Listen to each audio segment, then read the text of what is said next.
forces. Thank you very much for your attention. Je vous remercie. Je donne la parole à Oyepmo.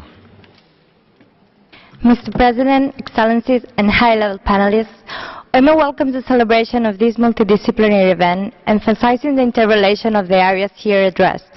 Considering climate change as an important factor causing displacement and building on the Global Compact for safe, orderly, and regular migration and UN-related agencies, OIMA stresses the need to develop coherent approaches to address the challenges of migration movements in the context of climate change.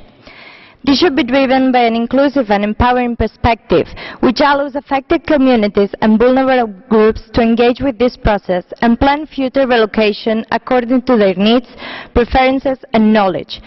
Planners, on the other hand, must be skilled in listening and consensus building.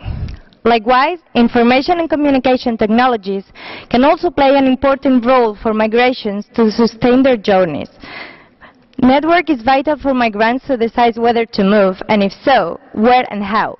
Moreover, ICTs can be an important early warning tool, as well as educate people on sustainability and mitigation measures. OIMA also wants to express its concerns after the outcomes of COP24, failing to comply with the Paris Agreement, which promised to protect, respect, and consider human rights in climate action. The negative impact that climate change supposes on the effective enjoyment of human rights must be considered in any law, standards, policy, and programs. Moreover, many environmental human rights defenders have been harassed, sued, or even murdered. This shows that whereas important work towards a future-safe environment is being done, there are still many barriers facing us. We are in a critical and decisive moment to determine our future and the one of the next generations.